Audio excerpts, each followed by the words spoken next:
All right, welcome, everyone. Thank you for joining us today. My name is Madeline, and I work at Startup Grind as our chapter lead, where I oversee our entire chapter director community. I will also be the host for our first ever Pitch.Tech competition. Very excited for today. For those that don't know, Startup Grind is the world's largest startup community. Our mission is to give startups everywhere the education, opportunities, and access they need to build, grow, and scale their community. Again, thank you for joining us today for our first ever Pitch.Tech competition. Every great journey has a start line, an opening chapter, a step outside the comfort zone. Too often, we doubt the potential of an idea to create an impact. This opportunity is for entrepreneurs to pitch their hearts out and be critiqued, validated, and supported. We've got some incredible prizes today for our final competition. So the winner of today's competition will walk away with the opportunity to compete in our final round and a chance at winning $10,000 in equity-free funding, over $100,000 in startup benefits like AWS credits, and guaranteed access to the Startup Grind Startup Membership Program. We would not be able to put on today's event without our incredible sponsor. So thank you so much, .Tech Domains. Thank you for hosting the Pitch.Tech Idea Stage competition in partnership with Startup Grind. Startups on .Tech Domains have raised more than $5 billion in funding and are paving the way for a new generation of technology brands. You can buy a .tech domain for your next venture on any registrar such as GoDaddy, Namecheap, or Google Domains. Go ahead and check them out at www.get.tech, and I will share that in the chat so you guys can check it out. Now, if you could all give a very warm welcome to our judges. Thank you so much for participating today.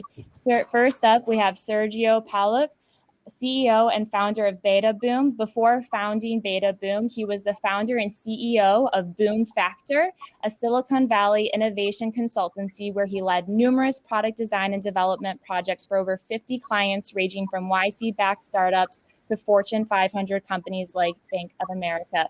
Please, everyone, show some love to Sergio. Thank you so much for being here.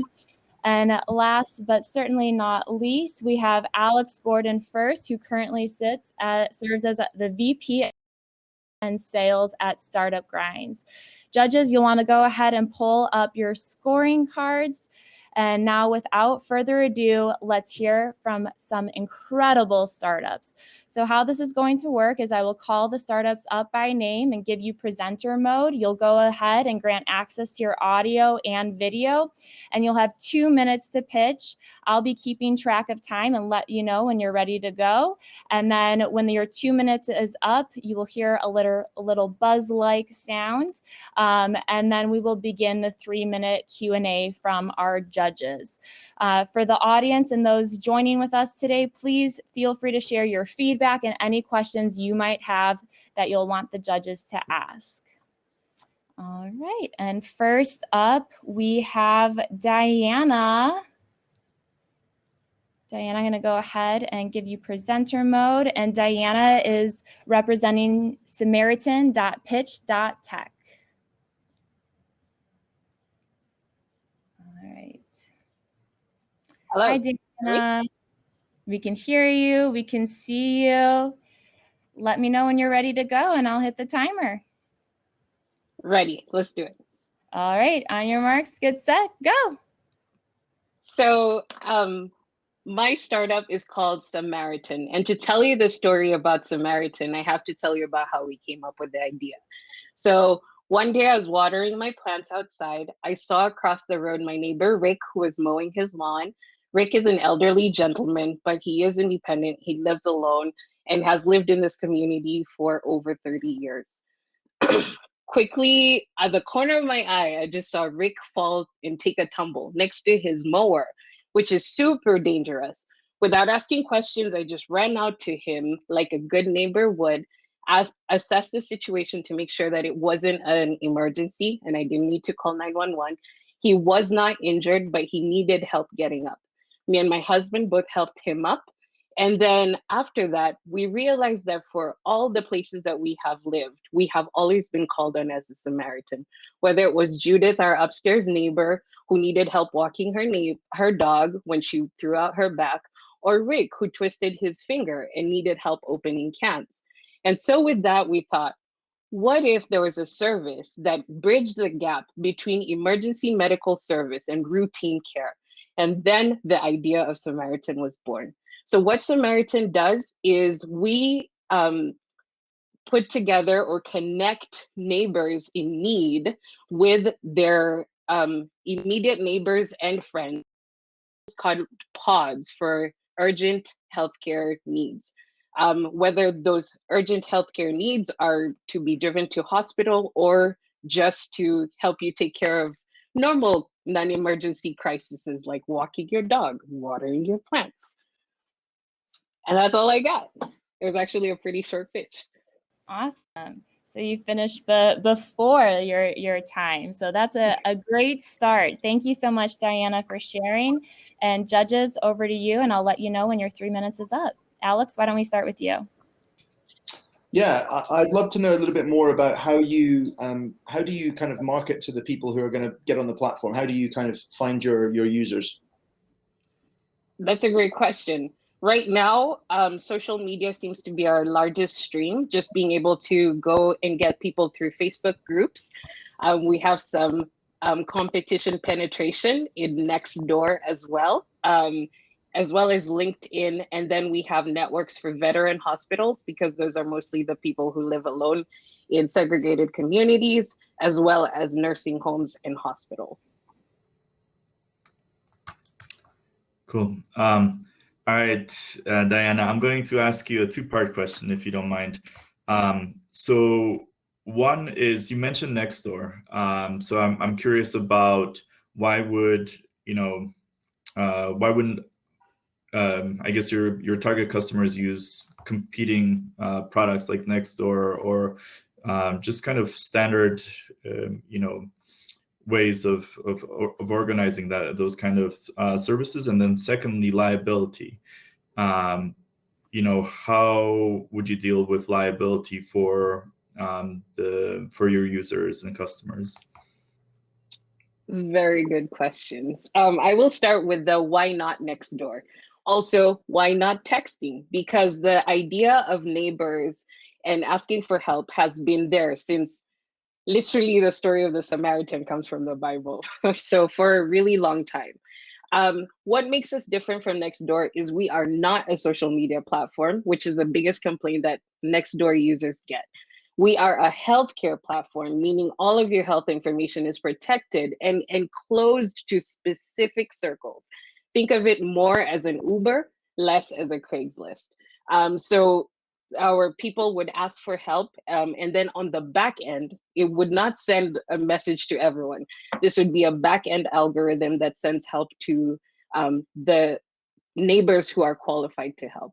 In terms of liability, this is a question that keeps me up all night. How do we protect our Samaritans from the liability of hurting someone while they're helping? And also, how do we protect the people who are in the vulnerable situations from being taken advantage of? Totally valid. So for those two things, most states have Good Samaritan laws, and is the basis of this whole software, where someone can, as long as the intent is to help, you are protected by the law from any liability. But apart from that, just to mention, we're going to cover all bases.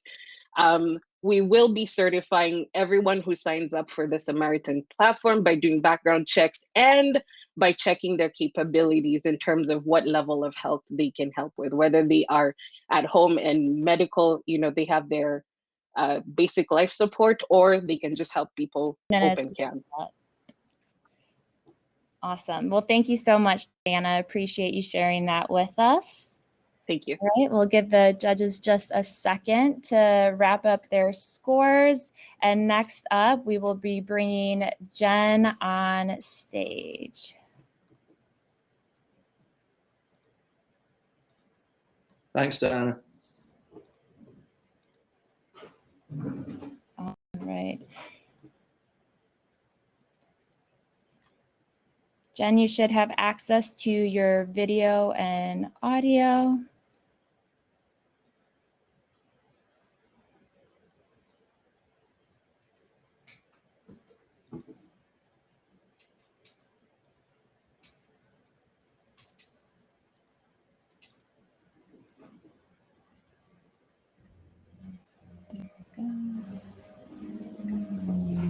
Hello. There you go. Hey, Jen, we can hear you, and I can't see you quite I yet. can't see you, but we can hear you. Unless My you're in a video dark is room. on. My video is on, so hopefully you'll be able to see me shortly. I'm just going to turn it off and then turn it back on. Okay. Let me know when I can when I can start. I'm still not seeing your video. Anyone else? I still can't, but I think even if we can't, we can still go ahead. Sorry. Cool. Well, next up we have Jennifer with Levonter.Pitch.Tech. So, Jen, over to you. Thank you. There are over 1 billion travel blogs in the world today. That's how much people talk about travel. So why do we travel? It's a basic human desire. We crave to know what we don't know, see what we've never seen, and experience something extraordinarily unfamiliar. Levonter is your automated travel agent. Imagine getting personalized recommendations based on not one travel agent's knowledge and network, but from all travel agents across the globe. Our users can save their ideas on Levonter, make decisions as a group, and generate an itinerary within just a few minutes. While they brainstorm and plan, we will make suggestions based on what their ideas they have saved and also their travel history. We will enable hotels, experience creators, and other. Oh. All right. Well, maybe we should circle back to Jen in a little bit. What's going on at the end? Yeah. Next up, then, we've got Sam with Candor.Pitch.Tech.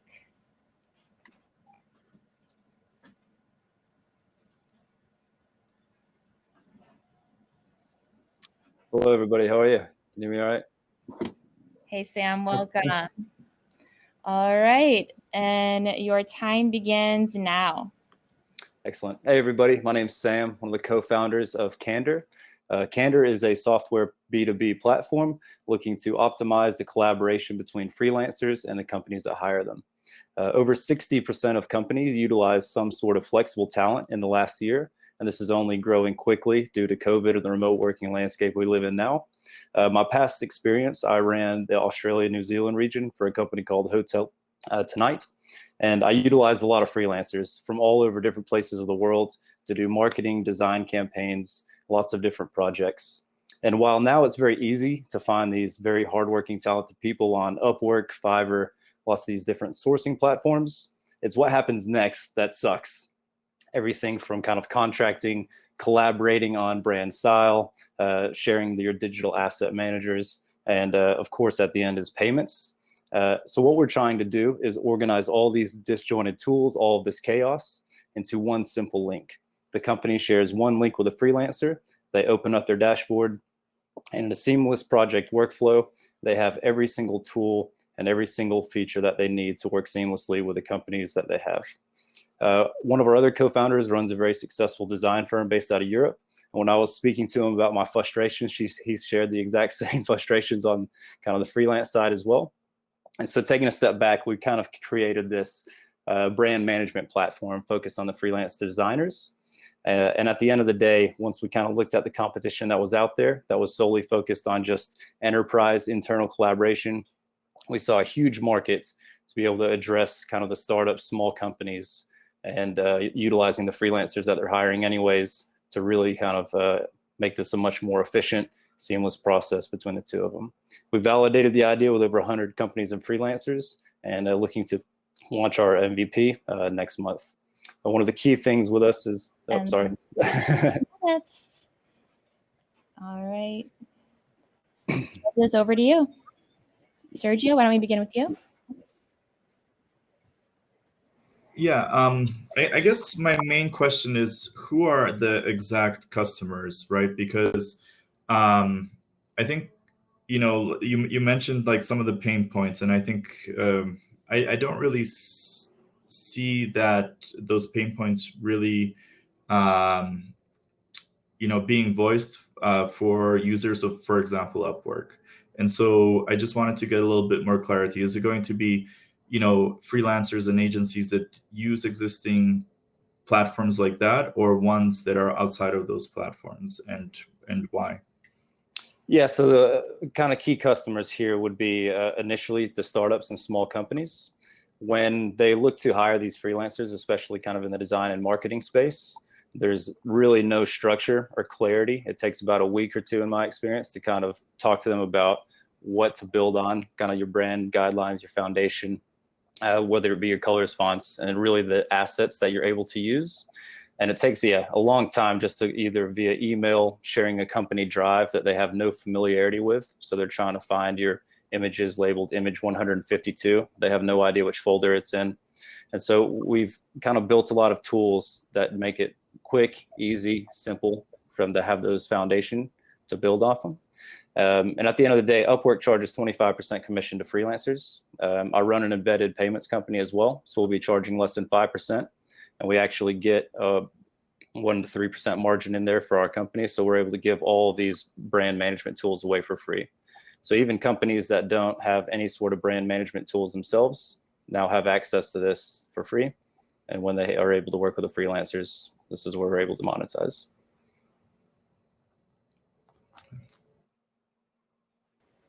Thanks, Sam. I liked your pitch a lot. I'd like to know, what would you do with the money if you won the 10 grand? How would you spend that? Yeah, so we've got our MVP as the digital asset manager and style guide generator, just those two features to launch with. The idea is to approach the companies to get some traction first with these free features. And then they'll have the basis to go off and collaborate with the freelancers. With the $10,000, we would hire a part-time React developer to come in, tidy up our MVP. There's just a couple things kind of missing between our front end and back end that we think would be a bit more clean if we had a guy with a bit better time and experience to come in and kind of do that. Thanks, Sam. Mads, do we have any other time for more questions? 20 seconds. Oh, maybe not. Awesome. Well, thank you so much, Sam. That was a great pitch. Cheers, guys. Thanks so much for putting this on. Thanks, Sam. And next up, we have Nikita with utilize.pitch.tech. Nikita, bringing you on the stage now.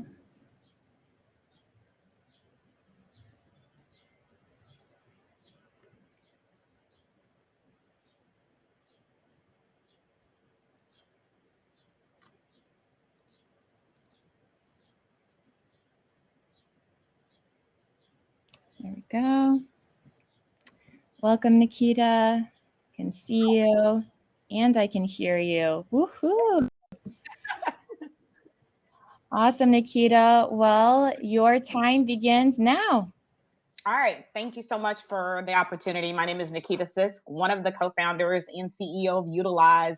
And Utilize is a blockchain-enabled skills-based recruiting platform where we will match pre-vetted talent to employers, creating trust and ensuring privacy through our smart portfolios. And so I just want to quickly highlight some of the traction that we've had, early successes. We've been able to partner with 2 nationally ranked universities, Southern Methodist University and University of Charleston, as host pilot site customers. And also through One Valley and Generator, which are startup programs, we've been able to secure partnerships with American Family Institute and also Strata Education Network and ECMC Group to really help get us in front of other universities and employers. And so I've spent the last 20 years of my career helping companies, large, small, nonprofit, various industries such as JCPenney's, Boeing, bring in talent, help them find the resources and talent they need for hard to fill roles. And so I've decided to kind of switch to the other side and help talent find employers and match them to the right roles. And I really have this focus on students just because students are, the future and also are just having a hard time navigating this current market and weeding through some of the noise that exists out there currently. So from a problem standpoint, imagine a world where skills and potential were the basis used for hiring. Well, currently that world does not exist, but what does exist is there are a lot of methods out there that are resulting in poor matches. And so there's about 1.3 billion people globally that are experiencing skills mismatch. You'll hear in the industry where they say a skills gap, but I don't believe that there's a skills gap. I think that there are different mismatches that's happening on the job seeker and the employer side. And so that's where we want to come in, is to kind of quiet some of that noise. LinkedIn and Handshake are two of the competitors in the spaces in which we play. However, their current solutions fail to bridge the skills mismatch, and they also have some gaps in their user security. Thank you so much, Nikita. Great pitch. A lot to fit in there. We will go ahead and begin with Alex's questions starting now. Thanks, Nikita. Great pitch. I was just going to ask a little bit about the sort of business development. You started straight away with kind of talking about your traction. What is your kind of initial approach to finding early partners and kind of getting them to use the product? Yeah, so I started with the schools that I had an affinity connection with. University of North Texas is one of my alma maters.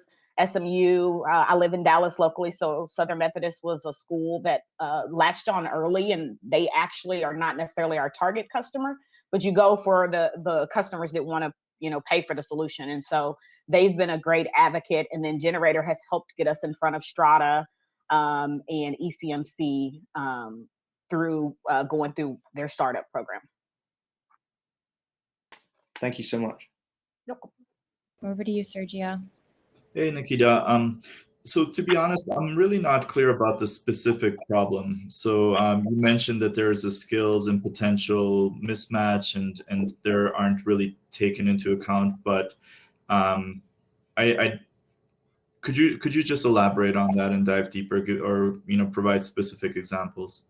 Yeah. So in most of the platforms that are out there, LinkedIn, Handshake, Indeed, their recruiting algorithms are set up for pedigree-based hiring. How many, what college did you go to? How much experience do you have? And if you turn that upside down and really open up those job description and those job titles to what are the skills that you obtain through those jobs, through going through your college, what are the skills that you obtain?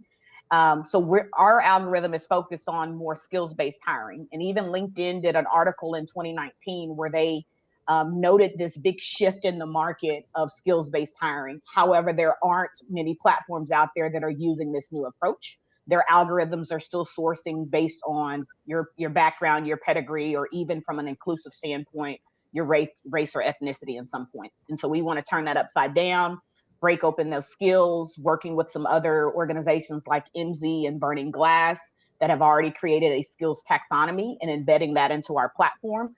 Also verifying the skills that a candidate has. That's another big gap in the LinkedIn platform. Anybody can put a skills out there and say that they're an expert, but there is no verification of that skill. And so that's where working with those credentialing authorities, those schools, will go out and verify those skills and then load those on the blockchain. And it can be stored in the user smart portfolio, similar to the Apple Health app, but for job seekers. So they'll be able to have that within their container, their wallet, their digital wallet. All right, 10 seconds left. Thank you so much. Thank you so much. I appreciate it. Nikita. Thanks, Nikita. And then next up, we have Charis with Algam 0 at Pitch.Tech.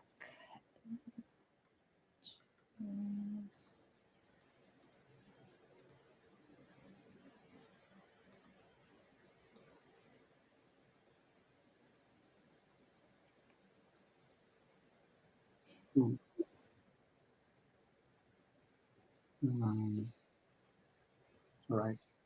Can you hear me now? There we go. I can hear you. I can see you. Everyone else? Perfect. Awesome. All right. Your time begins now. Hola a todos. Mi nombre es Haris y soy el fundador de Algomo. So for those who don't understand any Spanish, then I need to repeat myself.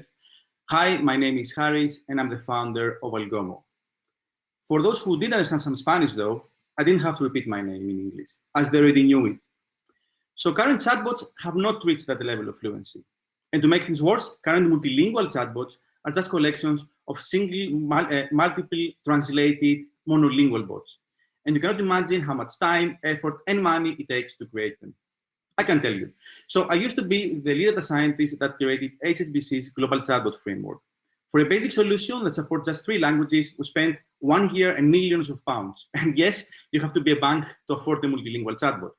So I quit HSBC a year ago to create Algomo. Here, we use the latest advances in deep learning to create a single bot that can understand 109 languages.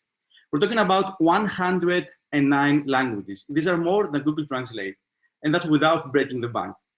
So our technology enables our clients, which include Procter & Gamble, airports, and banks, expand internationally, faster, and cheaper, with no more operational headaches. We're currently a team of 4, and we have so far raised $370,000. So we know exactly how big the current market is, and it's really competitive. It's $37 billion. However, all current solutions combined support just 33 languages. We support an additional 76, reaching an untapped market of 1.4 billion people, a market for which we're practically a monopoly. And that alone should be good reason to talk to us. So thank you. We're Algomo, and we make customer service multilingual. Ευχαριστώ. That's thanks in Greek, by the way. Love it. Perfect. Perfecto. All right. Let's see. Sergio, we'll hand it over to you for questions first. And your time starts now. Cool. So yeah, could you just, I'm not sure that I fully got your traction and everything. So could you just kind of tell us where you are with regard to building your product and your company? Of course. So currently in closed alpha, you can actually test our bot on our website. It's not that great right now. It doesn't have that many responses, but it does support 109 languages. We have a paid pilot with Procter & Gamble worth 50,000 euros right now. We have a pilot with a neobank called Algebra Bank, another pilot with Visit Skies, and some others as well. So I don't know, like I can go and talk about some list, but the important thing, pre-alpha, we have already paid pilots. We're already generating some revenue. And the money we got in terms of funding, they all came of grants. So we have, let's say, won some research competitions because of our technology. So we're not building on top on any other technology. Everything comes from original research here. Awesome. Alex, any questions from you? I was just going to dig in a little bit further to the kind of business or the kind of go-to-market as well. So you mentioned you already got a 50K paid pilot with Procter & Gamble. How are you thinking about this sort of subsequent partnerships you're looking to get on for, after Procter & Gamble? What kind of industries are you focusing on and why? So our solution helps mostly companies that are international or they aspire to become international. Secondly, companies that they are in multilingual geographies. So for example, if you're in Dubai or Singapore, they're interested in that. And lastly, more importantly, in companies that are located in geographies that have underserved languages. So if you think about Farsi in Iran or in Afghanistan, we're talking about 100 million people that they have no access to that at all. So right now we're approaching people through LinkedIn, personal network. So before I used to be a vice president at Barclays, I used to work for HSBC. I have a quite massive network here in UK. Once the product goes live and we have the SaaS product, we'll also be doing, let's say, some outbound marketing and so forth. But everything right now comes with personal references and network. All right, we're at 2 minutes, so you guys still have one more question if one of you guys want to ask. Sergio, do you have a question, or how big is your team at the moment, Harris? We're 4. So I am the CEO. I'm slowly transitioning to, like, I used to be the guy who was doing everything. I'm slowly transitioning only to the executive kind of work. We have a full stack developer who's a friend of mine who has built most of the web app. We have a data scientist, and we also have another friend of mine who is doing the machine learning engineering. I will slowly be building up also the business development stack, but I want to grow as much as the Vatican can give us. They can give us. So yeah. Thank you so much. Thank you. Thank you so much. Thanks for sharing. All right, No we'll problem. give the judges a second, and then next up we have Reed.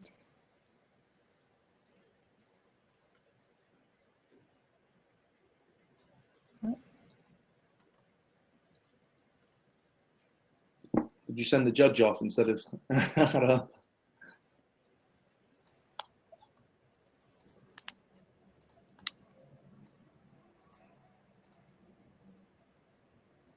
There, I'm back.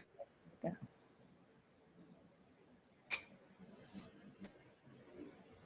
Back. Reed, are you running into? There we go. All right, we've got Reed with Docshealth.Pitch.Tech. Let's give him another second to get his audio and video working.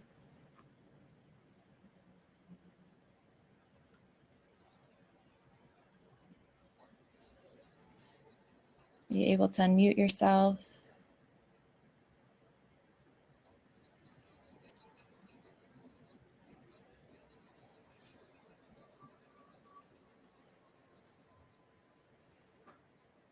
All right. Reed, why don't we try to hold you off till the end then? And oh, there we go. Am I there? Yes, we can hear you. We can't see you. Start video. Okay. Okay. Sorry about that. No Didn't see where the worries. buttons were. No worries. We've got you now. All right, Okay. everyone, give a warm welcome to Reed with Docshealth.Pitch.Tech, and your pitch time begins now. Thank you, Corcoran. Thanks for having me. Docs is bringing medical price transparency to all 320 million Americans with our first of its kind web data app to search prices, docscost.com. Healthcare is 1/6 of the entire US economy, and it's fraught with risk in the form of unknown prices. If you want Botox or LASIK, you know the price in advance. That's because these are not insured, so the market has to be transparent. Providers advertise their prices, they compete, and they hone their services to meet your quality demands. But what happens when procedures are insured? Prices for an MRI, CT scan, etc., are not known to us in advance, and our insurance carrier is not even our friend in this regard. They negotiate discounts with providers that both parties tell us are confidential. So when your physician sends you for a routine MRI, you don't know ahead of time necessarily whether it will cost you $250 or $2,000. And either way, it's subject to your plan deductible, out of pocket. So Doc's premise is simple. First, give consumers a way to report on our site who provided a medical service you consumed, how much they billed, and what you actually paid after a planned discount. We also collect prices direct from providers like clinics and hospitals so you can see choices in one place. Finally, the Docs portal will display these entries organized by local market and searchable by procedure description or billing code. Consumers can compare providers side by side, know the price in advance, and save their families' budgets. Company-sponsored plans will also retain millions in savings. In short, know the cost of healthcare before you go in. Right on the dot, 2 minutes, perfectly timed, Reed. That was terrific. Thank you. All right, over to you, Alex. Why don't we begin with you? I'd love to know a little bit more about the traction of Docshealth. So what kind of stage are you at now, and how do you sort of foresee the next sort of 6 to 12 months looking? Good deal. We have a fully functional website backed by presently a SQL Server database that's fully built out as we envision it right now. We are in the beta phase. We just have friends and relatives test driving the platform. We do have some live data in there that we have accumulated from various medical websites from hospitals. You know, there's the new law where they have to publish their prices, but go try to find them. Well, that we see that as our task, is to find them, expose them to the public in a one-stop shopping, side-by-side, viewable way. Next 12 months, we see ourselves, and this gets into how would we use any money we come into, probably some focused marketing sessions with HR and benefits coordinators. We're in the Memphis, Tennessee metro area, and it is a target-rich environment of corporate headquarters. So we want to talk to them about stimulating users among their employee groups, because that's a win-win. They help their charges save money. They help their plan. A lot of them, like FedEx, that's the big one.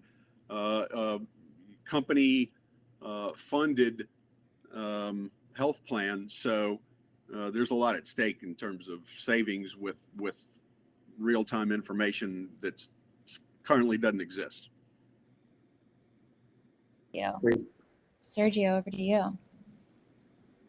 Yeah, Reed, I'm going to kind of build off of something that you said, which is, so really my question comes down to, how do you ensure that you have a sufficient volume of self-reported price data? So you mentioned going through employers, but it's very difficult to kind of close that loop and to get a sufficient number of people reporting data, and also in real time. So could you expound on that a little bit? Sure. I think we have to go through company benefits coordinators and show them that we have a platform that can save you money by educating your workforce on where values are. It'll help them and it'll help you. And once you start to show it to some work groups, right away they should say, aha, I don't want to spend $2,000 for an MRI when I can get one for $275. This is how I find out.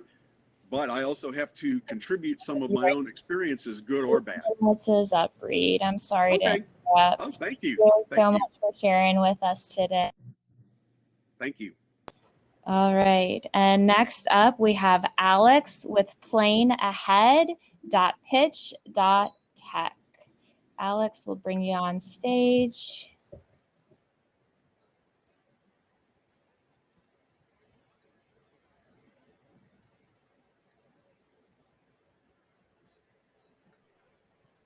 All right. You guys see and hear me? Can you guys see and hear me? Sound and look great to me. So on your ready, get set and go. Awesome. Well, thank you guys for having me. I'm Alex Malebranch, founder of PlaneAhead. PlaneAhead is the only company of its kind that tracks your purchased itinerary from the day that you buy it all the way up until you take off. So unlike previous businesses that would use partnerships, predictive analytics, and other algorithms to help you make a decision before you actually purchase your ticket, and after that it's done, now that there are no now there are no change fees, we have an AI system that actually tracks it on a daily basis up until you leave. We've got customers that in one change have saved over $500. So as a member of PlaneAhead, we track your ticket.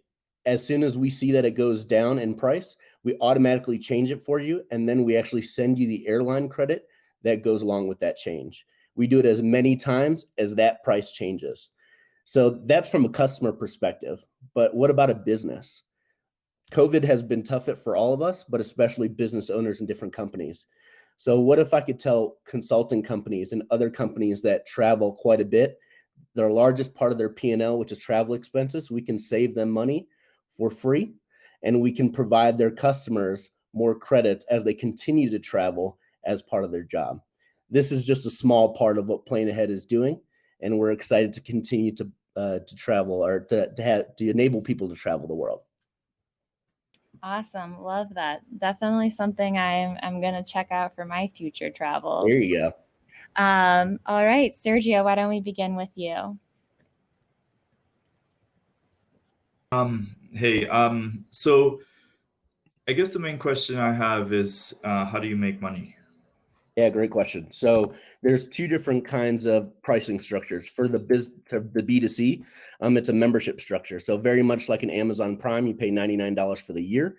It's a family membership, so that covers 2 adults and 2 minors, people under the age of 18, because travel is meant to be done as a group. So that's why we price it that way. So you can put as many tickets as you want for that entire year, and it only costs the $99.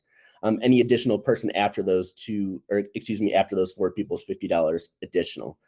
For a B2B strategy, it's priced a little bit differently. So it's priced per user, and then a percentage of the savings is the fee. So for example, $2 per user, and then 20% of savings is the fee that you guys pay, as the business pays back to us. All right, Alex, over to you. Great name, by the way, Alex. Thanks so much. Likewise. Thank you. That was a great pitch. I'd just like to know a little bit more about you talked a little bit about the AI at the moment. What state is it actually in at the moment? Because you're kind of early stage, right? And then how would you improve it over the next 6 months? Like what do you want to focus on doing to improve the AI from where it is today? Yeah, it's a great question. So right now, I have some background in AWS, but I'm not an engineer. So I kind of put everything together as much as I could. So it's kind of bubblegummed and taped together, but it works. You know, we're a revenue. We've got revenue already. We've got a customer base. So, you know, moving in the future, we're actually right now in process of building out the web application, fully native and responsive web application that's going to have AI that not only serves our customers, but we're working on integrations with partners, so that we can start to market back and forth with some partners that we're actually in touch with right now. Awesome. Thanks for the question. We got time for one more. Any other burning questions? I guess just really quickly, growth strategy, if you can touch on that. Yeah, so right now we're actually working with a couple of potential partners, one being a major airline. So what would be counterintuitive is people might think that this might work against the airlines. Once the airlines find out about me, they're going to crush me. Actually, it's quite the opposite. So there's a large portion of the travel population that is not loyal to any airline. What we typically do, we as in millennials and other people that travel at a low cost, we go on Kayak, Google Flights, whatever's the cheapest is what we buy. And what we found is that because we're giving the credits back, for instance, if I buy a $200 Southwest and I get a $60 credit, if I want to travel again, what I'm going to do is go back on Southwest and use my credit. So it actually brings repeat customers back. So we're working with, I've got conversations with a major airline to do that, as well as a global travel company from San Francisco that's in another part of the travel space that we could possibly partner with.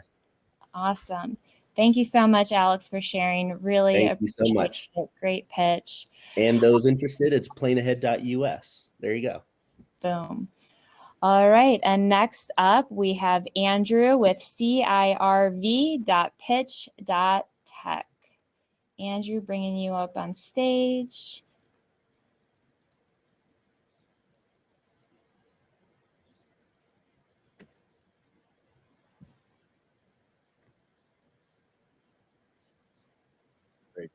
Can you hear me and see me? Can hear you and see you. So Andrew with CIRV.Pitch.Tech, you are good to go. Awesome. Thank you, everybody. Yes, my name is Andrew. I'm the founder of the Curve mobile application. Curve is working to revolutionize the 21st century experience of in-person dining, shopping, and events for both the consumers and the businesses or the event planning company, as an app that allows you to kind of do everything you need to, you know, plan and execute that next outing or to attract people to your business or event. So a little background on the idea here was, you know, I was tired of going out with my friends and going to boring bars, and then we'd go to the next one and the next one and the next one, and we'd never spend any money anywhere. And then we'd just go home. And I thought to myself, we're all carrying a GPS in our pockets. Why doesn't somebody tell us which places are fun and which ones are not? Simultaneously, I was also a server at a restaurant, and I talked to the owner and the management about this idea and did a little bit of problem solving with them to make sure that we could design it in a way that wouldn't impact their business negatively.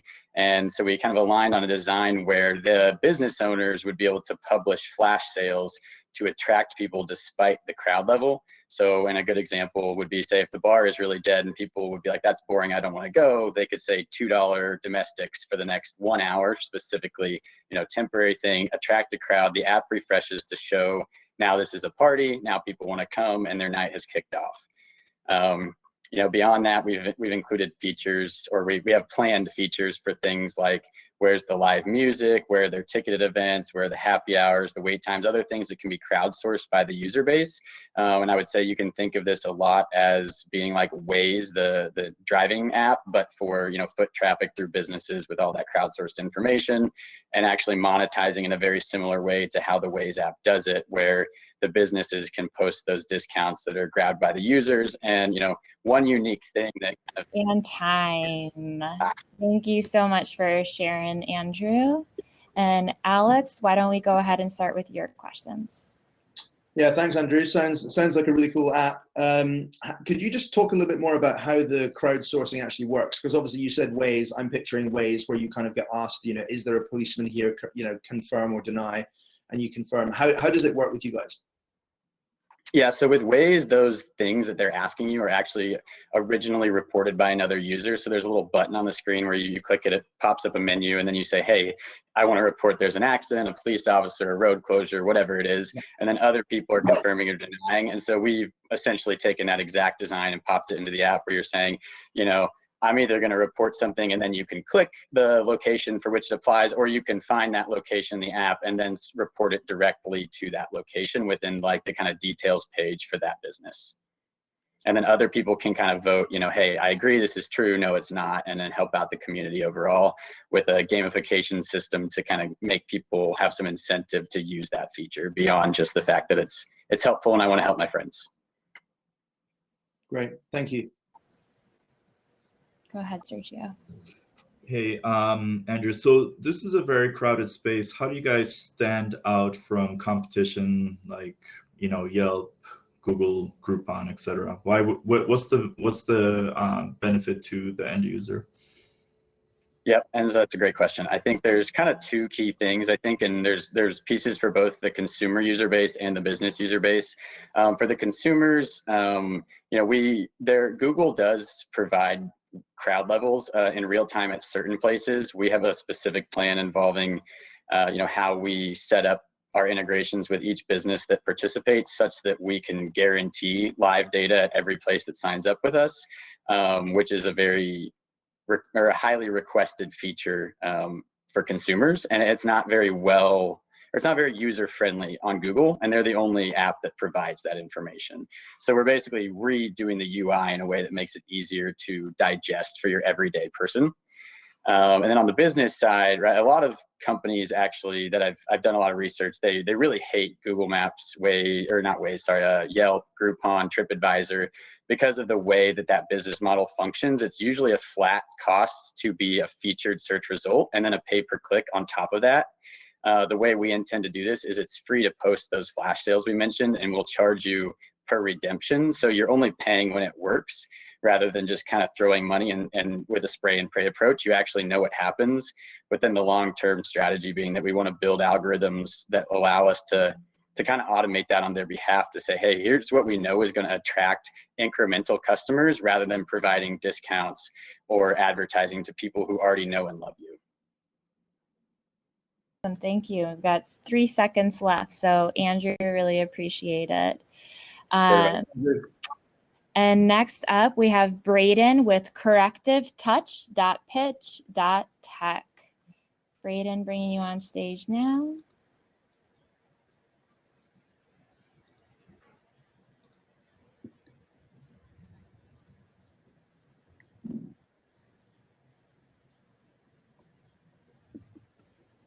Hello, everybody. There we go. Welcome, Braden. I can hear you. I can see you. And your pitch time begins now. All right, so first I want to ask the crowd a couple questions. First off, are any of you seeking help for back pain? And second off, do you understand that diagnosis and how it affects your quality of life? Now, my name is Braden Archer. I'm the founder of Corrective Touch LLC, where we're building an application that strives to refine the communication and comprehension barriers between physicians and patients specifically using predictive analytics by targeting knowledge and preventative care. About 7 years ago, I fractured my thoracic 5 vertebrae in a football game. And I got the opportunity to go on and play college football where problems persisted. Now, I'd been into primary care, getting MRIs, x-rays. It wasn't bad enough, and all they told me was it would heal naturally. But 7 years later, there are mornings when I'll wake up and have numbness and tingling in my arms. I'll be short of breath all the time. The headaches are ridiculous. I get up every morning feeling like shit. And so we're really targeting these long-term consequences with the predictive analytics and showing them, creating them a sense of urgency as to why they need to be taking the preventative care more serious. And this is the thing that can happen to you if you choose not to. That's it. Awesome. Thank you for sharing. Sergio, we'll go ahead and begin with you. Yeah, I don't think I fully understood like the end user experience. So can you just kind of walk me through exactly how your product works? So a physician will go in and diagnose a patient and use a very game-like system to reduplicate the problems observed within the patient, of which the predictive analytics will activate and kind of give a rough estimate on the future problems that will occur within the patient. That way they can visually articulate how that problem is going to affect their entire body and their quality of life. Now the patient will be able to view all of this stuff outside of the care of the physician, or we'll recommend preventative care, real-time therapeutic suggestions to help combat those arising health concerns.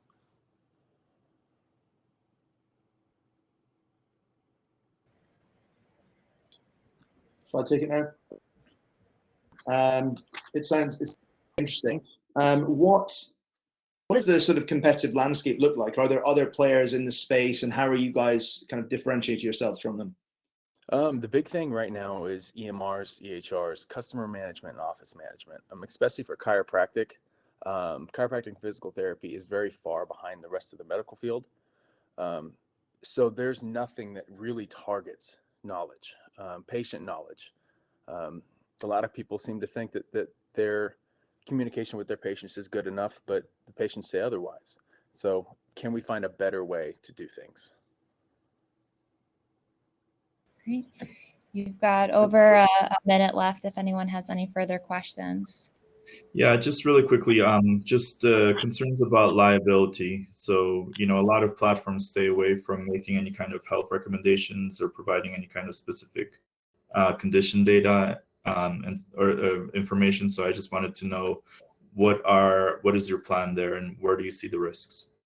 Well, at the end of the day, we're a suggestion for the physician. By no means are we diagnosing anybody, but we're simply acting as an aid to present the patient the knowledge that the physician has versus having to tell them. Thank you so much for sharing, Braden. Appreciate it. Thank you for having me. All right, next up we have Fatima with Finite.Pitch.Tech. Fatima, bringing you up on stage right now. Thanks a lot, Braden. Thank you.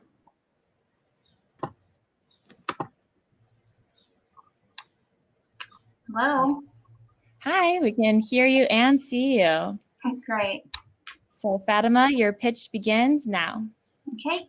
Hi, I'm Fatima, founder of Finite, and we are a facial recognition platform that matches users to skincare products based on our predictive AI models.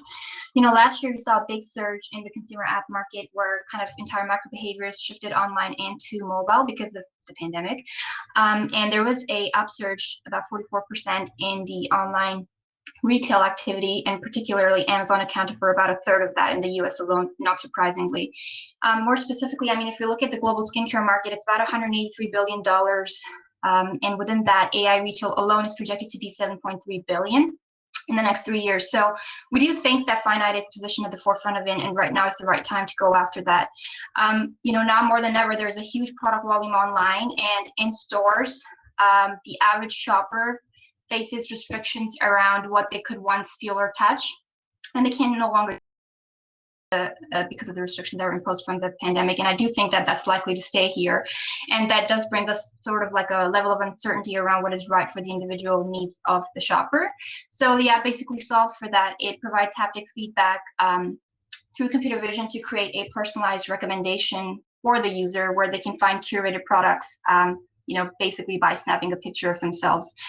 In terms of, traction, we launched the app this year, and we have seen just over 600 user downloads, growing at about more than 50% month over month. And moving forward, we will be tapping into 2 revenue streams, mainly through an affiliate sales with Amazon and also switching to a subscription-based service. I think if I am to describe the company or the idea in a nutshell, it's basically a gateway to e-commerce that's enabled through computer vision. Thanks. Awesome. Thank you so much, Fatima. Alex, we'll go ahead and begin with you. Yeah, I'd like to know, similar to the guy I asked earlier on, what would you do with the 10,000 if you won? How would you allocate that funding? Yeah, I love the 10K. So right now, the company is about a year old, and we have been bootstrapped so far, and we've got to a point where we have the MVP out in the market, so the app is available on both the Play Store and the App Store. But just as I'm speaking right now, we're building to release a few features over the summer, which is one of them being the subscription-based service, and another thing is the geotag location. So, we can learn the local climate conditions of the user, and then, provide recommendations on products based on what their current environmental conditions are. So to really improve our product and our existing MVP, those funds would definitely help. And I think about 40% of the 10K could really help us, increase our marketing efforts. If you ask about how we're spending and kind of bringing in our users right now, it's mainly through Facebook ads, and I'm spending just about like $100 on Facebook ads, and the cost of acquisition there is only 20 cents. So in the large kind of scale, we could really kind of grow that and scale that up. We have more funding to be able to pump that dollar into the ad spend. Thank you, Fatima. Hi, Fatima. So I actually see quite a number of similar companies. And so my question is 2-part. What makes you different or better from other AI-based skin product recommendation apps out there? And 2, how do you defend against copycats or other competitors? How do you win? Sure, that's a great question. I guess if we look at the competitive landscape overall, there are the new startups that are kind of looking at augmented virtual reality, and they provide, Snapchat's already going ahead and acquiring some of those companies, but there's a company here in Toronto called Motiface that's doing something similar where the user can visualize makeup or things like that on their face, but right now, there's nobody kind of targeting the skincare market, which, by the way, is about $183 billion. And then big retail giants are just going out and acquiring and tapping that digital competition by buying out these sort of smaller companies. I think the way that Finite is positioned is it sort of creates a new category. It opens up a new category into AI where it's advancing the online shopping experience through computer vision transactions. I think that's the main key element here. There are already, the big brands and the smaller startups that are, allowing the user to go onto their platform, take a photo, upload the photo, and then they get matched with products. There's too many steps into all of those processes. I think the aim here for us is to be able to create a product that's, and especially given the demographic that we're after, which is the Gen Z and the millennials, it has to be something that's easy, that's fast, and that's accessible. So I think that will be the differentiating factor for us. Boom, perfectly on time. Awesome. Thank you so much, Fatima. Really appreciate it. Thanks for having me. All right. Last but certainly not least, we've got Jennifer with Levonter, Pitch.Tech. Jen, bringing you up on stage now.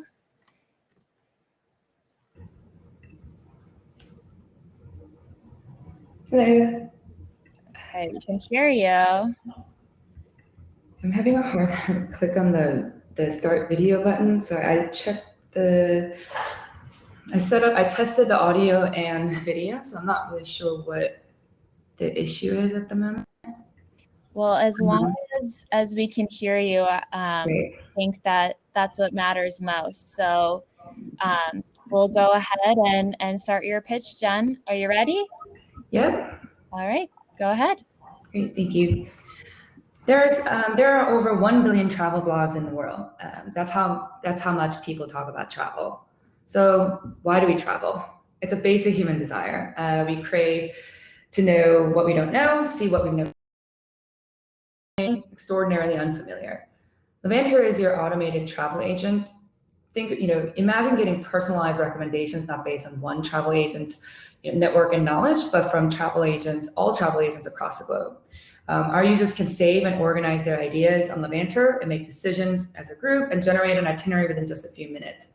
While they brainstorm and plan, we'll make suggestions based on their, the ideas they have saved on their idea board, and based on their travel history. We'll enable hotels and experience creators and other travel providers to offer personalized incentives, such as discounts, free room upgrades, and vouchers. Going even further, we can help create deals with hotels and providers on our users' behalf.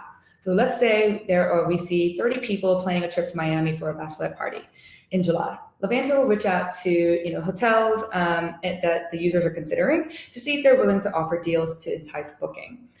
When you travel, every day counts. So their experience deserves better planning. And that's why Levonter is trying to make planning actually fun. What used to take about 20 hours can now take 30 minutes. So how do we make this possible? Our power comes from the real-time data we can gather. Because our platform provides a tool that travelers can use to dream about their next destinations and brainstorm and collaborate, we have a rare insight into their travel plans as they unfold. It's like being able to access their group chats and emails and in-person conversations happening about their trip. We know not only the who, what, when, and where, but we also know the why. After 18 months of our lives being on hold due to COVID. That is time. Thank you so much, Jen. All right, questions. We'll start with you, Sergio.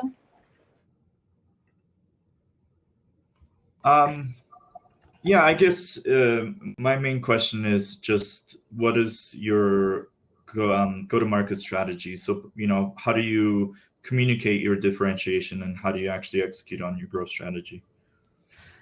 Great question. We are initially, starting with the type A travelers, the kinds of people that crowdsource ideas in Facebook groups, that do hours of planning and create kind of detailed itineraries.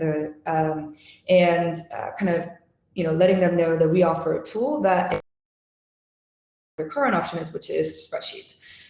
So we kind of bring them on board. They start to add ideas on our platform, and we're also working with influencers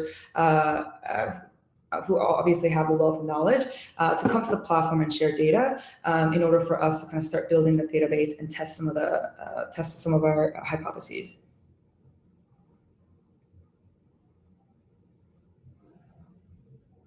Alex? Yeah, so you were sort of starting to talk about it before the end of the pitch, and then it got cut off. So I was going to ask, could you explain a little bit more about how you actually provide the automated travel recommendations from agents around the world? You touched on that earlier in the pitch. Yeah, definitely. So as I mentioned, kind of what we'll do is we start to kind of look at what people are planning, and obviously kind of run experiments in terms of how we suggest and what we suggest. The main thing is that we can kind of work with, use that so people be able to share their itineraries, and that information kind of will become public. And based on their travel, preferences and style, we'll start to kind of know how to match different profiles to be able to make recommendations to those users. So it's kind of like crowdsourcing from all types of travel profiles, whether they are regular travelers, travel professionals, influencers, whatever it is, and then kind of creating that kind of giant database. And from like promotion perspective, for our partners, they'll kind of be able to kind of set parameters around the users that they target, types of travelers they target, and what they want to offer, and kind of use it as a self-serve ad platform. We will kind of be able to provide analytics to help them target better and have a better ROI on their marketing dollars. Great, thank you so much, Jen. Is there enough time for another question? Or 30 seconds. we could maybe just touch on your team then. If you could just tell us a little bit about the background of your team. Sure. I'm the founder. I'm an ex-Uber kind of strategist working, go-to-market specialist who's been working kind of as a consultant for startups. My co-founder is a full-stack engineer, ex-Facebook full-stack engineer who has experience running his own tour operator. And I just want to highlight that we actually am signing a contract with a global hospitality brand to run these experiments. So just yay. Yeah, really excited about that. Congratulations to that. And that is time. Jen, thank you so much for sharing. Thank you to all of the pitches that have shared today. Some really incredible ideas from everyone. So thrilled entrepreneurial journey takes you. But there is only going to be one winner that prevails today that is going to get a bit of a head start and is one step closer to winning the final prize of $10,000 in equity-free funding, $100,000 worth of startup benefit prizes, and guaranteed access to the Startup Grind startup membership program. Need just one more second for the judges to finalize their scores. So everyone work on that drum roll. Let's hear some excitement. Throw in the chat who you want to win. And without further ado, I announce the winner of today's pitch competition, Alex with PlaneAhead.Pitch.Tech. Alex, congratulations. Thank you so much for your presentation. Bring you on stage to just say a final word. Thank you so much, Alex. Thank you, guys. I appreciate the time. I appreciate you guys putting this on for us. Awesome. And congratulations to everyone else. Thank you so much for participating. Thank you so much, .Tech Domains and the Startup Grind Global team, as well as our judges, Alex, Sergio. Thank you so much for your time for making the first edition of Pitch.Tech a success. For everyone else in the audience, thank you so much for joining us. Thank you for sharing your ideas with everyone. And don't forget to vote and support our winner, Alex. He'll need all the support he can get for the final pitch battle, where he stands a chance to win $10,000 of equity-free funding and all of the other prizes I mentioned. I'm going to go ahead and throw the link in the chat where you guys can go post your final votes. And the grand finale is on July 6th, so be sure to check your emails and stay tuned to join us then. Thank you, everyone, so much. Have a great rest of your day. Thank you. Thank you. Thanks, everyone.